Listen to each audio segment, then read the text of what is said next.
Hello everyone people, na wasalimia wote ambao mpo mnanitazama kwa muda huu ama mpo mnasikia sauti hii kwa muda huu. Huu ni Simba from City. Aidha nikwambie kwamba ni mnyama toka kusini. Na bonyeza subscribe, na kama hujabonyeza subscribe basi kwa siku ya leo nimekuletea mgeni ambaye ni mwimbaji, na siwezi kuongea mengi bali yeye mwenyewe atajitambulisha na tuweze kujua mawili matatu kutokea kwako brother. Salama. Safi brother. Ya karibu ndani ya kipindi. Asante sana. Ya, nilikuwa napenda watu ambao wako wanakutazama kwa muda huu waweze kufahamu niko pamoja na nani?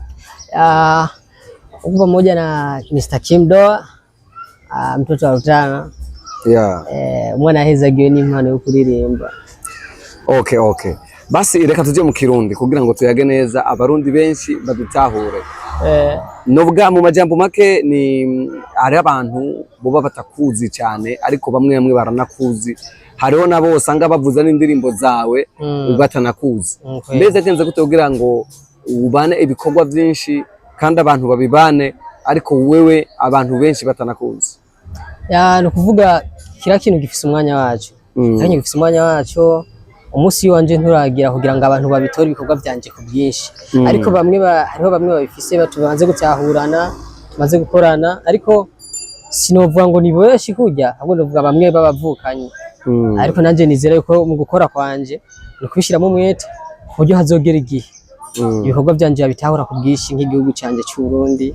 Sasa ikindi kibazo nashaka kubaza ni kibazo nashaka kumenya burya umuziki kuri wewe ufata gute? Umuziki kuri jewe umuziki ndawufata nk'akazi.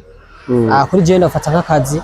Nubata ibintu byinshi ndabona muri we, ariko sinovuga ngo kanishere kuko ni ibintu bimfosi. Niyumva yuko atakanda akazi nokora atari umuziki. Ni ibintu bindi mwope mvuga ati nta kindi kintu nimvira yani nifuza gukora atari akantu k'umuziki. Atari akazi k'umuziki. Ikintu cyatumye ukunda umuziki cyabaye iki? Ikintu sinovuga ngo kukunda, ahubwo ni ibintu navukanye. Nkuko navuze ubwa mbere ati ni impano mfise nahawe n'Imana. Je nakuze sana nakunda umupira. Nakuze nkunda gukina umupira sana. Ariko biraza bakanakunda umuziki. Nakunda umuziki zarara bene wacu, zaravuze umuziki ya bene wacu, ariko byaje mu nyuma. Mbona ngo nanje no bishobora. Kuririmba ndazi babishoboye. N'abandi bantu ndibaza bakumvise ingene uririmba serious baravyemerije na kwijana. Ndio. Reka tugende kuri iki kibazo. Ego. Ikintu cyafa gitumuheba umuziki cyo bari kenenya baki? Nubwo je nta kintu cyotuma nobona ngo cyotuma mpeba umuziki ntibaho. Nubwo byinshi n'akazi kacu k'umuziki birasaba uburyo, birasaba umutahe. Kugira kandi uzora nk'abantu 50 bagufatiriye bagukurikirana ni ikintu kigumye. Ariko nubwo kigumye je simbona yuko ho haba hazi ikintu kibavuga ati dogo simama na muziki. Kuko ni ibintu bindimwe. Yani je n'umuziki turi kimwe. Umuziki utahari je sindiho. Je nari umuziki wanje urumva nturiho nyene. Intamba mnimaze guhura nazo mu muziki neza. Intamba mnimaze guhura mu muziki ikintu cya mbere nimaze guhura intamba n'abavyeyi banje. Abavyeyi banje n'abantu b'abakristo, n'abantu b'Imana, abasenga. Barabona yuko je maze kujya mu muziki ndohura n'ibyago. Umuziki ni murazi nk'abantu b'abavyeyi ntibero yuko umuziki ari mwiza. Rero ntamenye naho nanye uko batanyemera batankundira yuko no ujamwo muziki. Nico kintu cya mbere, ariko bahongeze ntaragira kure mvuge ngo ndageze basaho ngeze. Ariko ndabishima kuko papa wanje n'umuntu wa mbere avuga ati dogo ndarindi ikintu kiwawe, ndarindi akazi kiwawe. Ivyo ni ibintu bya mbere nshima, ibintami nguvu nubwo ntaragera aho ngeze.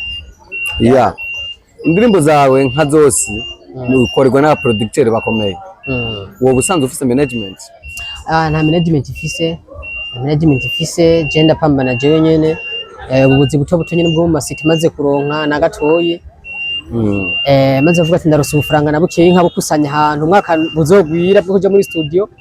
Nkajya muri studio rero gukora. Brother, nanifuza bari kuturaba hamwe nanje twumvirize ijwi ryawe gato, freestyle yawe gato. Freestyle.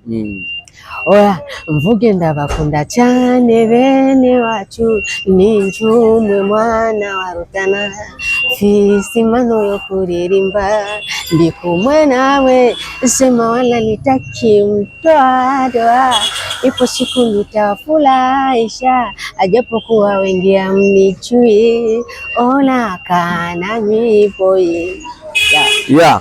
Burya wowe usanzwe uri mu rukundo? Bro, ivyo ni ibintu numva ku matwi, kandi sinifuze ko nobijamo kubera ndiko ndaraba abankuriye ba brother banje usanga by'abatunuje barize basanga ko ati nk'ibi nibiki, sinifuze ko ivyo bintu nobimenya pe. Yeah.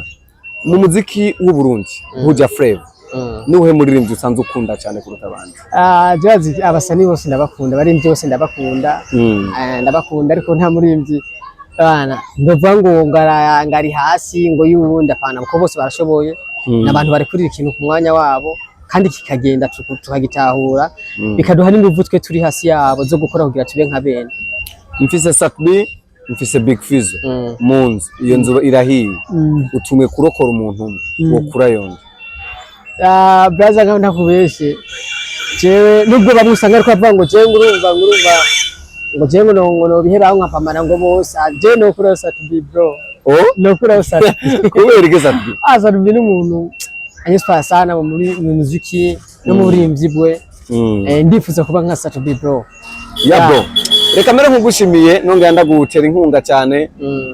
Big up hama komeza, ejo ni heza, kandi nimba ufise aga project kawe ushaka kutubwira, nimba ufise project indi mugira usohore abantu twicara tuyiteze. Kino babwira cyo muragize neza no kuba mumpaye umwanya, hama mubandanye kugumana nanje mu minsi iri imbere, bashobora kurekura akazi kameze neza kuri YouTube yacu nyene ya Kim Doa, mubandanye kubana natwe kugira ngo turabe je ko hoba heza. Urakoze cyane. Yego.